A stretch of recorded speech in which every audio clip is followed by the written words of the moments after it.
Selamat pagi teman-teman. Semoga teman-teman sekeluarga dalam keadaan sehat walafiat dan tidak berkekurangan apapun. Perkenalkan saya Risanggita Prahoro, saya konsultan resiko dari perusahaan keuangan bukan bank yang berpusat di Jerman yang sudah punya reputasi 130 tahun. Saya akan mengenalkan produk unggulan dari perusahaan saya yaitu rekening amal perlindungan nafkah. Untuk menceritakan produk tadi, saya akan bercerita agak panjang ya teman-teman. Manusia itu punya 4 level kehidupan. Semuanya memulai dari level belas kasihan. Orang lahir ke dunia, hidup dari belas kasihan orang tua atau tanggung jawab orang-orang sekitarnya. Di atas level belas kasihan ada level berkekurangan. Orang mulai merintis aset-aset pribadi, rumah pribadi, kendaraan pribadi, masih dalam proses mencicil, itu ada di level ini. Di atas level kekurangan ada level kecukupan. Di level kecukupan ini orang punya kendaraan pribadi, rumah pribadi, sudah bisa menabung dan berpikir tentang masa depan. Di atas level kecukupan ada level kelimpahan. Di level kelimpahan ini orang sudah punya rumah mewah, kendaraan mewah, bisa jalan-jalan ke luar negeri, sudah terencana anak mau kuliah di mana, dan semuanya sudah terencana dengan baik. Proses untuk mendaki dari posisi belas kasihan, berkekurangan, keberkecukupan, keberkelimpahan ini tentunya proses yang panjang dan penuh perjuangan ya teman-teman. Dan saya yakin teman-teman semua mengalami proses ini. Nah, kondisi kecukupan dan kelimpahan ini ditopang oleh seorang yang bekerja, yaitu seorang penafkah. Seorang penafkah itu sebagai manusia punya resiko abadi, yaitu tutup usia dan sakit kritis. Ketika penafkah utama mengalami sakit kritis atau tutup usia, kondisi kehidupan keluarga bisa tergelincir ke bawah. Dari kelimpahan bisa turun ke kecukupan, dari kecukupan bisa turun ke kekurangan, dan yang tidak kita inginkan adalah dari kekurangan ke kembali butuh belas kasihan atau dari tanggung jawab orang lain. Karena itu dibutuhkan sebuah penyangga ekonomi. Penyakit kritis itu benar-benar berbahaya bagi ekonomi keluarga. Penyakit kritis itu seperti gunung es. Puncaknya yang terlihat itu adalah tagihan rumah sakit yang dibayarkan BPJS, asuransi kantor atau asuransi pribadi. Yang tidak terlihat itu adalah nafkah yang hilang, nafkah dari penafkah sekunder yang hilang. Ketika penafkah utama sakit kritis, maka dia tidak lagi bisa bekerja. Ketika tidak bisa bekerja, tidak ada penghasilan, dan kalau tidak ada penghasilan akan tidak bisa menabung. Itu akan diperparah ketika pasangan dari penafkah utama yang mulanya bekerja pada akhirnya tidak lagi bekerja karena berkonsentrasi merawat penafkah utama. Belum lagi biaya-biaya hidup seperti listrik, air, konsumsi, anak-anak yang masih sekolah atau kuliah, atau biaya-biaya turunan seperti biaya transportasi dan akomodasi untuk terapi jika terapinya di luar kota atau di luar negeri. Kondisi keuangan keluarga jika tidak benar-benar diatur dengan baik, tidak ada sebuah pengaman darurat, itu bisa turun drastis. Karena itu dibutuhkan sebuah penyangga ekonomi supaya posisi penafkah utama ini bisa digantikan oleh sejumlah dana yang menyokong kehidupan keluarga. Mungkin orang berpikir dari mana dana darurat ini muncul gitu. Sebetulnya ini semua masalah prioritas. Prioritas orang pada umumnya itu nomor satu ketika ada penghasilan adalah memenuhi biaya hidup. Kedua, membayar cicilan. Ketiga, mengatur kesenangan keluarga. Keempat, menabung. Dan kalau syukur ada sisa, mungkin baru berpikir untuk menyusun dana darurat. Alangkah baiknya kalau seumpama dana darurat itu dipikirkan pertama kali menjadi prioritas yang paling atas. Saya katakan prioritas paling atas ini bukan berarti dana darurat ini memakan dana paling banyak ya, tapi dipikirkan entah berapa persen dari penghasilan itu ditabung untuk jadi dana darurat. Kenapa dana darurat ini penting? Kenapa perlindungan nafkah ini penting?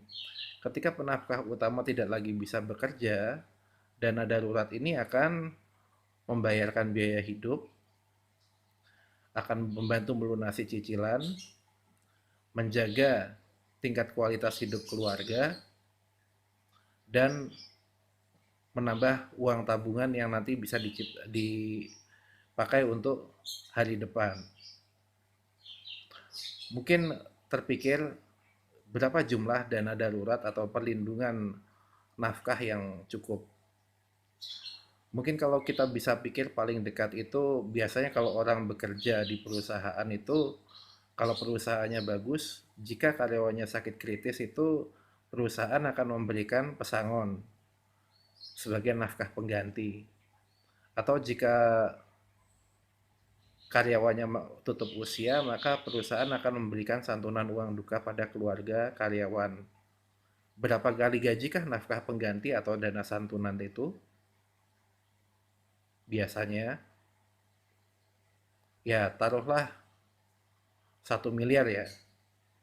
1 miliar ini bisa diusahakan sendiri melalui 3 cara.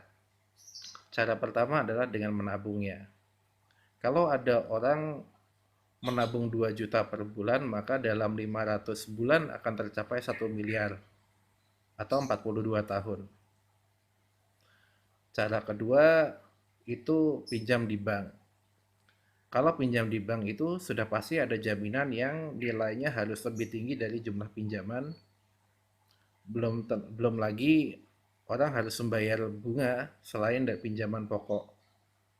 Cara ketiga itu bergabung dalam rekening amal perlindungan nafkah.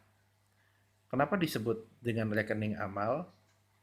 Karena rekening ini disusun dengan menghimpun dana banyak orang dengan asas saling membantu dan saling memikul resiko, di mana ketika resiko itu datang pada anggota, maka dana itu akan diturunkan pada anggota yang menderita resiko. Karena itu disebut rekening amal. Penyusunan rekening ini merupakan pelaksanaan amal. Karena orang saling membantu satu sama lain, dibantu oleh perusahaan, difasilitasi oleh perusahaan. Contohnya seperti ini. Pak A menyetor 1,5 juta per bulan. Ketika resiko itu datang, baik itu sakit kritis atau tutup usia, rekening amal ini akan mentransfer dana 1 miliar rupiah ke rekening Pak A atau rekening keluarganya. Dan keluarga Pak A tidak perlu membayar apapun lagi karena sudah menjadi kesepakatan antara Pak A, perusahaan, dan banyak anggota yang tergabung dalam rekening ini untuk saling membantu. Jadi dana 1 miliar itu merupakan dana yang dialokasikan oleh perusahaan di mana dana itu diperoleh dari banyak orang yang bergabung dalam rekening ini. Jadi perusahaan hanya memfasilitasi tolong-menolong antar anggota. Rekening ini sudah banyak menolong banyak orang di luar sana dan juga tentunya bisa dipakai untuk menolong keluarga Anda. Di dalam cerita ini Pak A berkontribusi 1,5 juta per bulan dan keluarganya mendapatkan bantalan ekonomi sebesar 1 miliar ketika Pak A mengalami sakit kritis dan atau ketika Pak A meninggal dunia. 1,5 juta ini contoh. Tentu saja rekening ini tidak hanya bisa dicapai hanya dengan 1,5 juta. Berapa jumlah dana bantalan ekonomi yang teman-teman inginkan? Atau berapa jumlah yang bisa teman-teman kontribusikan saat ini, saya bisa membantu mulai dari 10.000 per hari. Tentu saja manfaatnya akan disesuaikan. Sebagai contoh begini, Pak A dengan usia 25 tahun mengikhlaskan 300.000 per bulan untuk rekening amal ini. Maka Pak A mendapatkan bantuan untuk keluarganya ketika Pak A tutup usia, keluarganya mendapatkan kurang lebih 300 juta rupiah. Ketika Pak A mengalami sakit kritis, keluarga akan mendapatkan 295 juta rupiah. Itu dengan penyesuaian 1,5 juta ke 300.000 per bulan. Rekening amal perlindungan penghasilan ini atau perlindungan nafkah ini sudah membantu banyak orang di luar sana, dan tentunya juga bisa membantu keluarga teman-teman, atau rekan teman-teman yang lain yang teman-teman sayangi. Jika teman-teman berpendapat bahwa rekening ini, amal ini bermanfaat, maka akan menjadi amal juga ketika teman-teman menginformasikan apa yang saya sampaikan ini atau membagi video ini kepada orang-orang yang mungkin membutuhkan, yaitu ya keluarga teman-teman, kerabat teman-teman, atau rekan dari teman-teman semua. Semoga teman-teman semua sekeluarga sehat walafiat, hidup bermanfaat bagi orang lain, dan terlancarkan segala urusannya. Selamat pagi.